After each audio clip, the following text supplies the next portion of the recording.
안녕하세요, 여러분. 가톨릭북 오디오북을 찾아주셔서 감사합니다. 어느덧 2월이 찾아왔네요.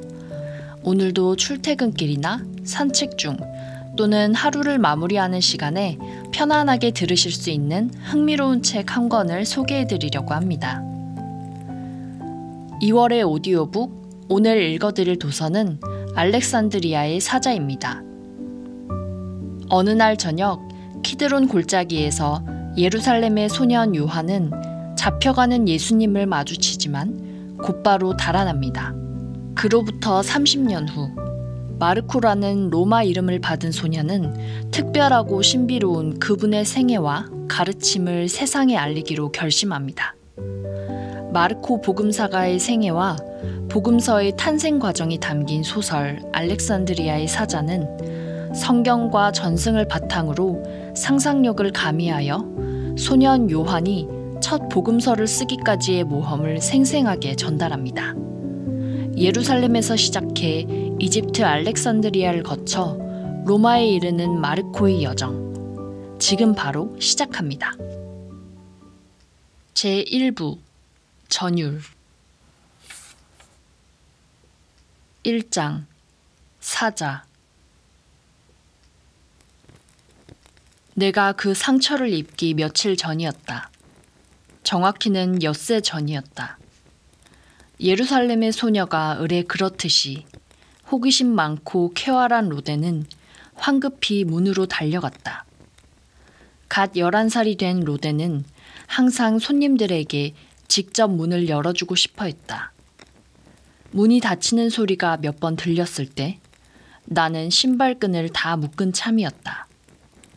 나는 로데가 있는 문 쪽으로 가는 대신에 슬그머니 로지아로 갔다. 내 방은 안뜰이 내려다 보이는 작은 테라스와 연결되어 있었다. 로데는 우리 집 하녀인 자기 어머니 리디아를 기다렸다가 방금 온 손님을 안뜰로 안내했다. 나는 어깨를 덮은 치렁치렁한 검은 머리를 보고서 손님이 누구인지 금방 알아보았다. 마르타였다. 상당히 이른 시간이었다. 몸집이 제법 큼해도 몸놀림이 빠른 마르타는 베타니아로 돌아갈 때면 우리 집에 들르곤 했다. 올리브산으로 올라가려면 키드론 골짜기를 거쳐가야 했기 때문이다. 그럴 때면 마르타는 어머니를 보러 왔다. 마르타와 어머니는 무화과 나무의 커다란 잎사귀가 들이우는 그늘 아래에서 오랫동안 이야기를 나누었다. 계절에 따라서 마르타는 무화과 몇 개를 손에 쥐거나 올리브가 든 커다란 바구니를 머리 위에 아슬아슬하게 이고서 떠났다. 하지만 마르타가 그렇게 이른 새벽에 온 것은 처음이었다. 어머니는 머리 단장을 다 마치지 못한 채 나타났다. 어머니는 아침에 흐트러지는 일이 절대로 없었다. 어머니는 너그러우면서도 품위 있게 집안을 다스렸고 이는 어머니의 외모에서 드러났다. 나는 어머니에게 항상 깊은 인상을 받았다. 어머니가 보이는 자연스러운 권위는 가까운 사람들을 대할 때면 온화한 빛깔을 띠었고 대문을 두드리는 가난한 이들 앞에서는 연민의 빛깔을 띠었다.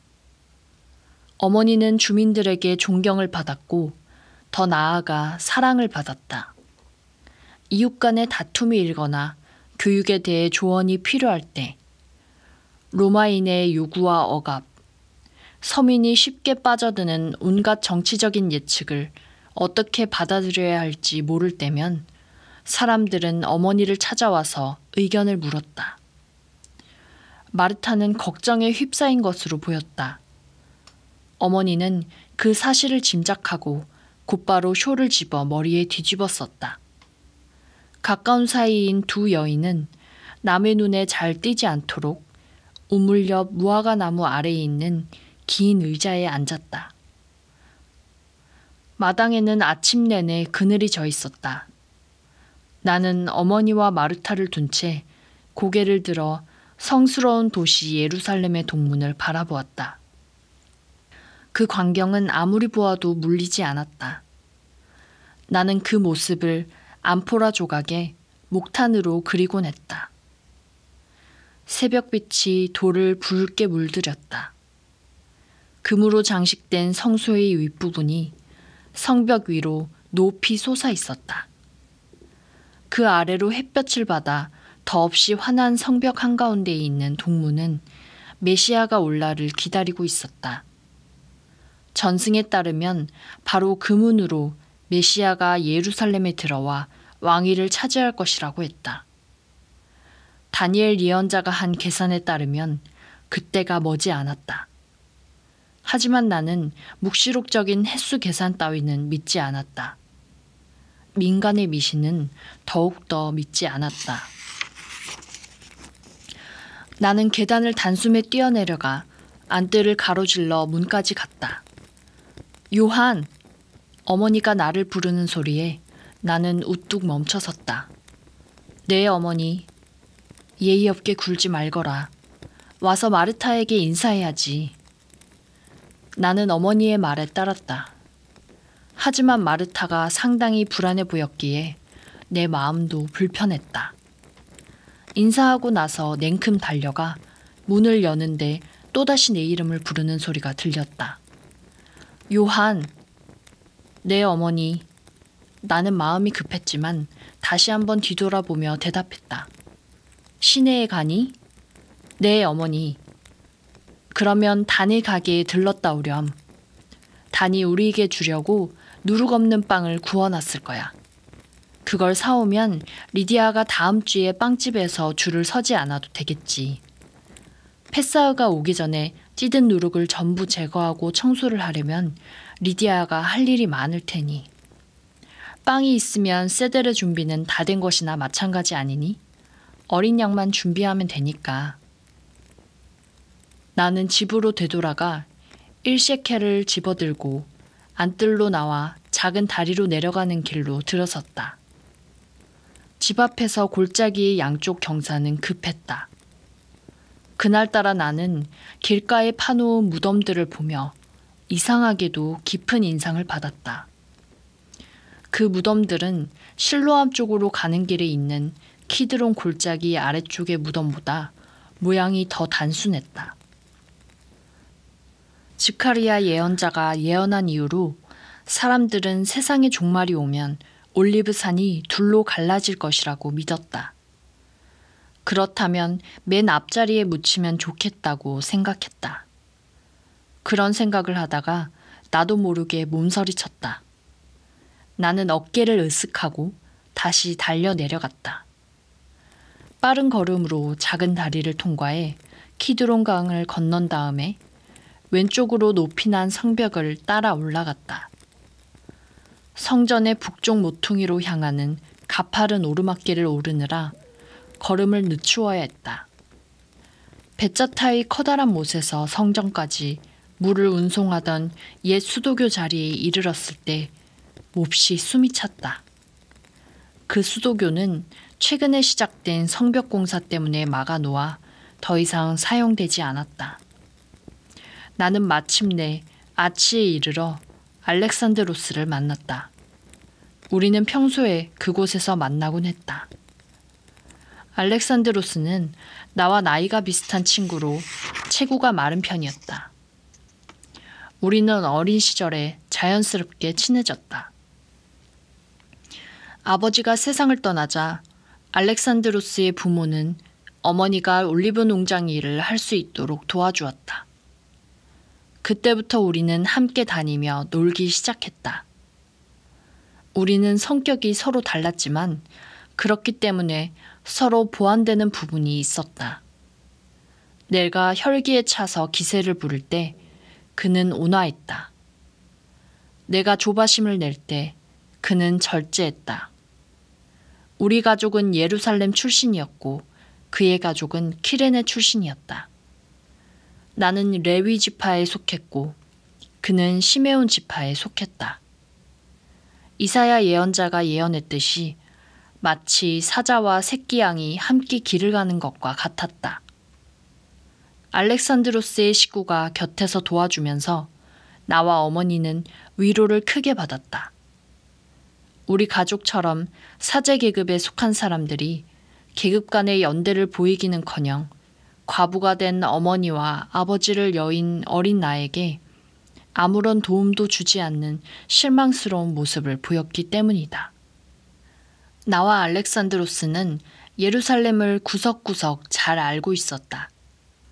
우리는 예루살렘 골목을 사방팔방 누비고 다녔다.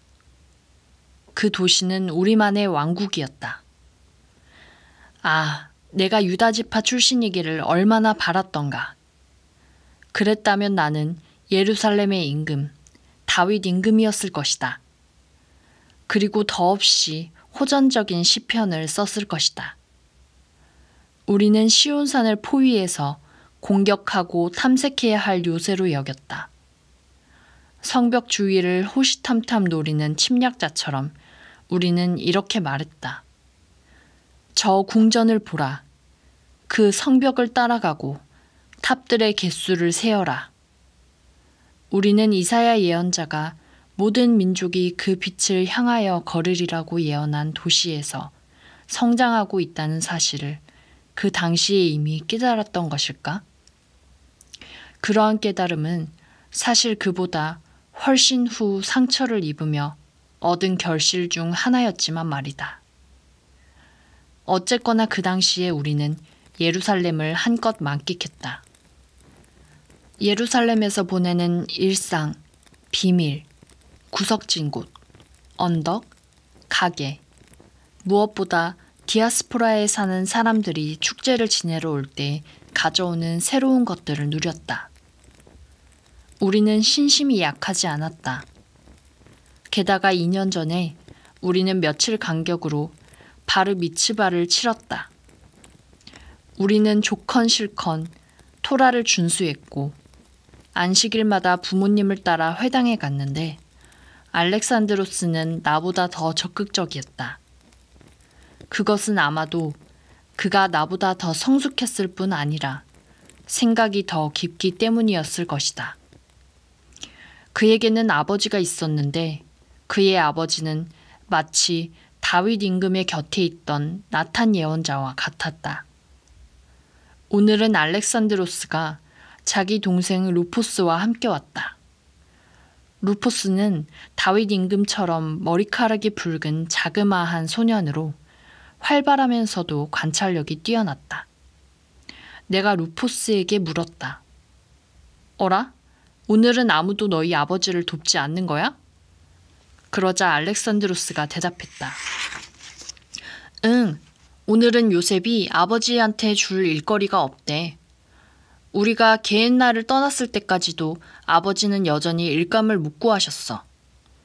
아버지가 우리 둘한테 오늘 하루는 쉬라고 하셨어. 그래서 루포스를 데려왔지.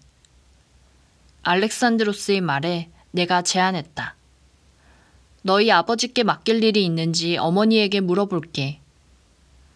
평소에 우리는 그곳에 몇 시간씩 눌러앉아 이야기를 나누곤 했다. 하지만 그날은 축제를 앞두고 배차 타 신시가지에 사람이 많았기에 농장으로 내려가기로 했다. 그러기 전에 단의 가게에 들러야 했다. 단의 가게는 성벽 안쪽으로 멀지 않은 곳에 있었다.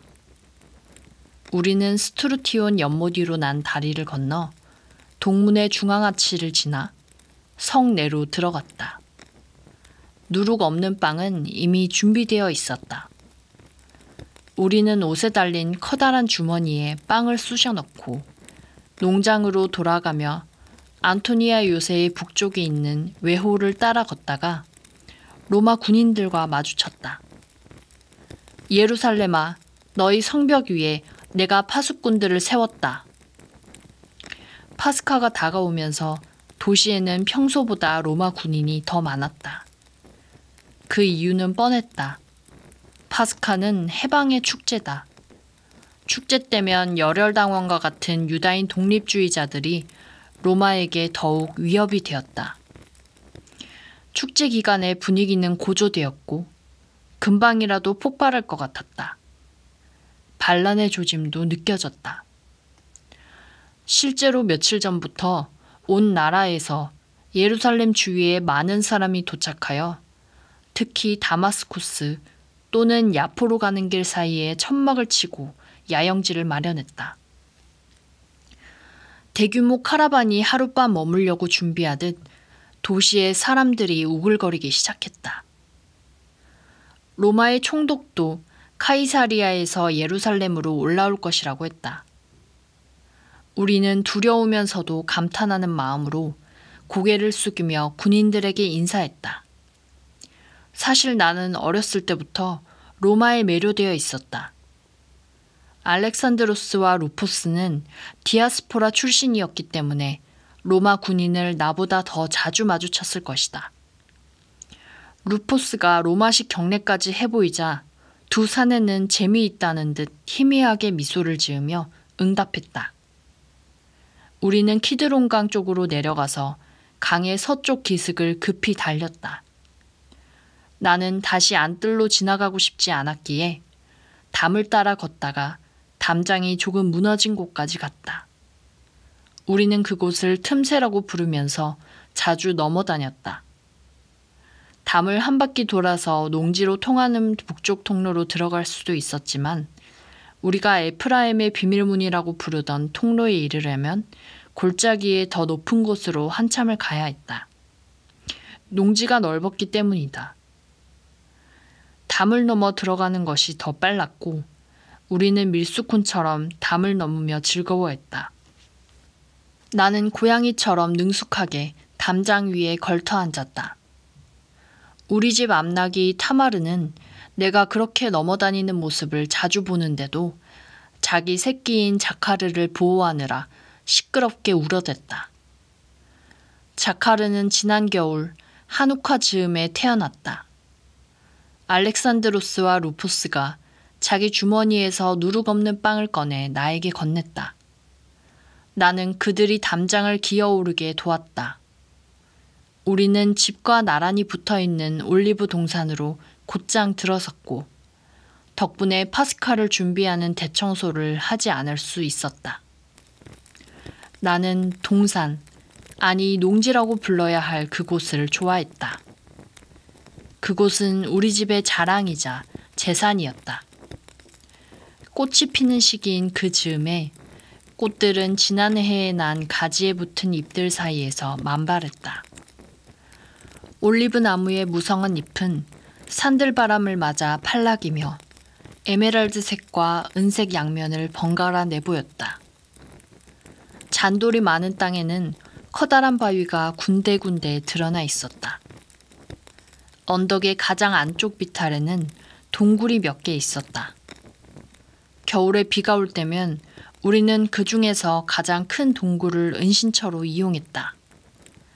조금 더 북쪽에는 맷돌이 자리 잡고 있었다. 골짜기의 주민들이 와서 그 맷돌로 자기가 쓸 기름을 짰다. 기름을 짜는 틀이라는 말을 따서 농지에 겟세마니라는 이름이 붙었다. 사실 나는 그 맷돌과 사연이 있었다. 그것은 나쁜 기억으로 지워지지 않는 흔적을 남겼다. 8살이 된 즈음에 그 맷돌이 내 검지를 올리브처럼 지디긴 것이다. 너무 아팠다. 작은 뼈가 완전히 으깨지는 바람에 손가락 끝을 조금 절단해야 했다. 그 일 때문에 나의 삶이 완전히 바뀌었다. 젊은 레위인이 을에 준비하는 직무인 성전의 사지직을 맡지 못하게 된 것이다.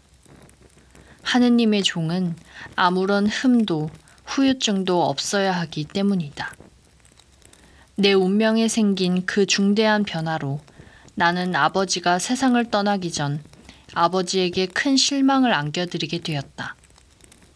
솔직히 나는 아무것도 아쉽지 않았다. 손마디 뼈 하나가 없다고 해서 손재주가 없어지지는 않았다. 나는 예전과 마찬가지로 글도 잘 쓰고 그림도 잘 그렸으며 알렉산드로스보다 돌도 더 멀리 던졌고 벽도 더 높이 기어올랐다.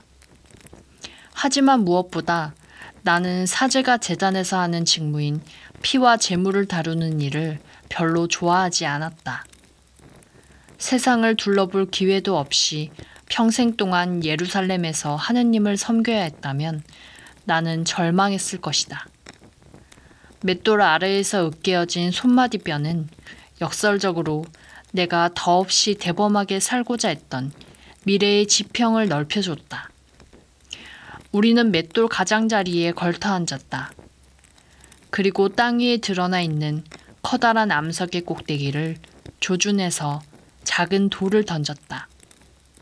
그때 안뜰과 겟세마니 사이에 있는 문이 열리더니 어머니가 마르타와 함께 나타났다. 두 여인이 우리에게 걸어왔다. 어머니는 내가 항상 감탄에 맞지 않는 태도로 위엄있게 걸어왔고 마르타는 여전히 안절부절 못하듯이 보였다. 요한, 이번에도 벽을 넘어왔니? 우리가 뭐라고 변명하려고 시도하기도 전에 어머니가 먼저 말을 걸었다. 얘들아, 실은 너희한테 중요한 일을 부탁하려고 해. 비밀을 지킬 거라고 믿어도 되겠지?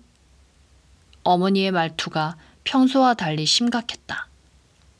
어머니는 내가 혈기를 조절하고 책임감을 갖게 만들려고 점점 더 중요한 일들을 맡기곤 했다. 어머니의 말투와 마르타의 동요된 얼굴 때문에 우리 셋은 서로 말을 나누지 않았어도 그 부탁이 특별하다는 것을 알아차렸다. 어머니는 눈빛을 보고 우리의 마음을 짐작했고 우리의 침묵을 승낙으로 간주했다. 어머니는 마르타에게 말했다. 마르타, 아이들에게 설명해 주겠어?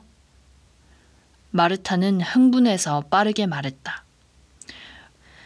오늘 오후 안식일 전에 스승님께서 에프라임에서 돌아오셨어. 스승님은 우리 오빠 라자로가 다시 살아난 이후로 에프라임에서 숨어 지내셨지. 그러니 스승님은 오늘 밤을 베타니아에서 보내실 거야.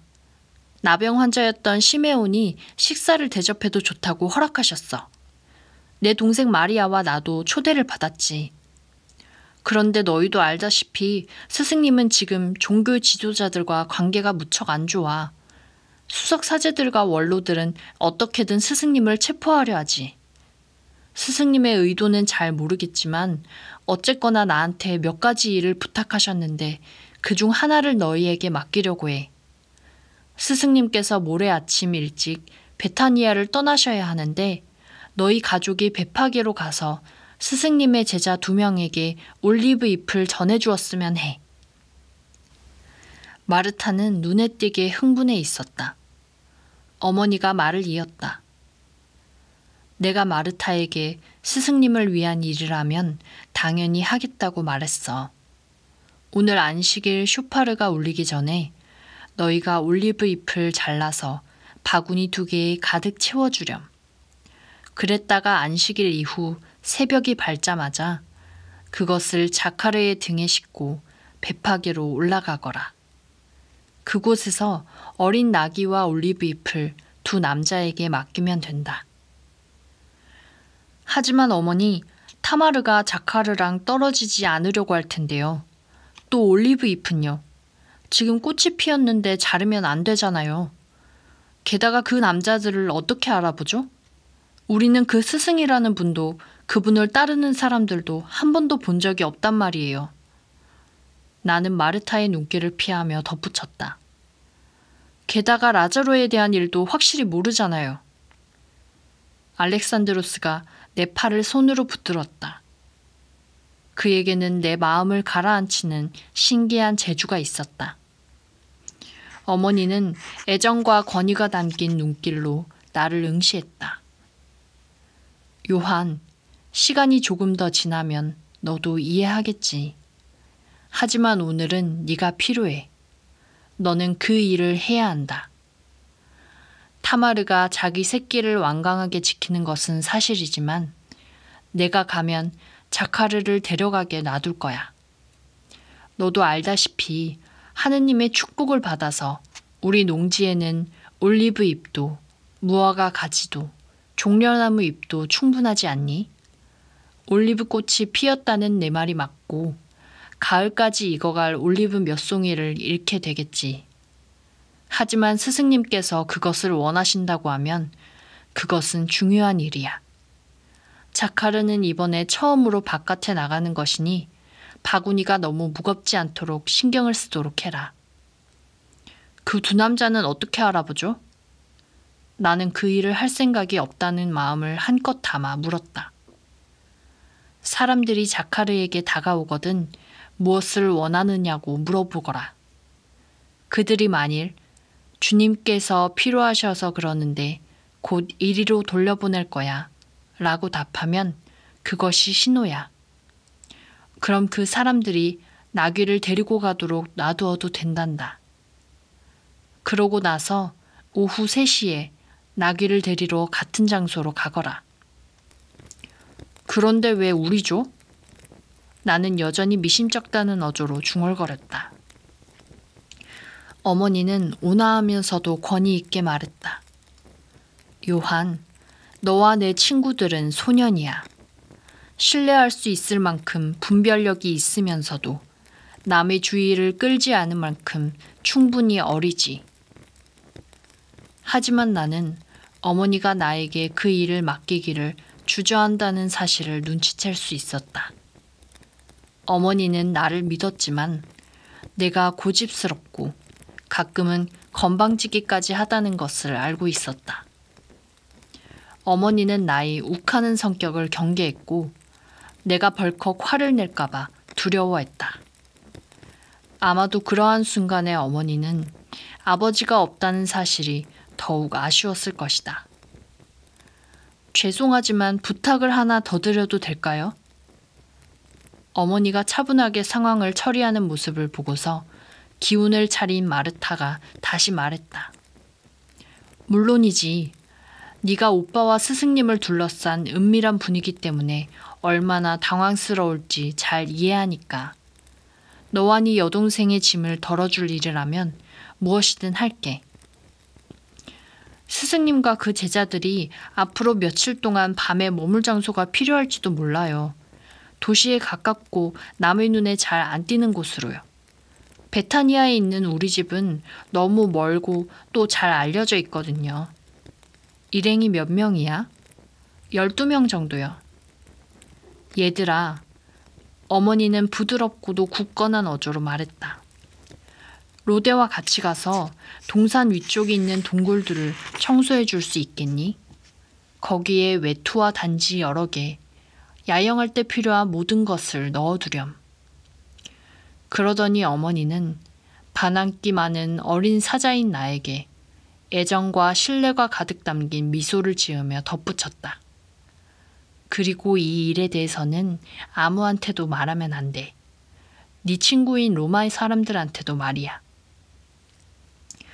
그렇게 할게요, 아주머니. 오늘 저희 어머니께 우리가 안식일 밤을 동굴에서 보내겠다고 미리 말씀드려 놓을게요. 다음날 아침에 바로 떠날 수 있게요. 알렉산드로스가 믿음직하게 나섰고 그 말에 어머니와 마르타는 안심했다. 얘들아, 고맙다. 뒤이어 어머니는 마르타를 돌아보며 말했다.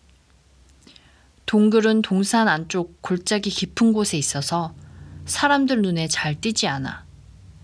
다른 해 폐사할 때 순례자들을 재워준 적이 여러 번 있으니 아무도 그들에 대해 물어보지 않을 거야. 정말 고마워요, 미리암. 미리암의 식구가 도와줄 줄 알았어요. 너희들도 고맙다. 이번에는 내가 부탁을 하나 하고 싶어. 어머니는 심각한 목소리로 마르타에게 말했다. 스승님께 공경하는 마음을 표시하고 싶은데 알렉산드리아에서 온 귀한 향유가 담긴 작은 단지 하나를 맡겨서 보내도 될까? 너와 네 여동생이 내일 저녁 만찬 때 스승님께 드릴 수 있도록 말이야. 마리아가 무척 기뻐할 거예요. 그럼 함께 집으로 다시 올라가자.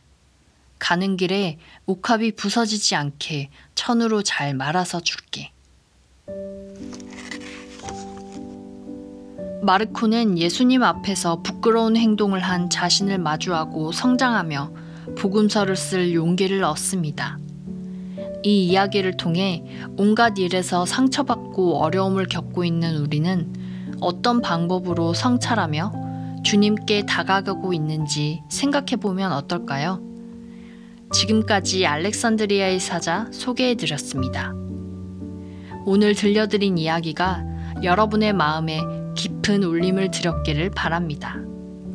오늘도 그리고 남은 2월도 더 행복하고 평화로운 순간들로 가득하길 소망하며 다음 이야기에서 다시 만날 수 있기를 기대하겠습니다. 감사합니다.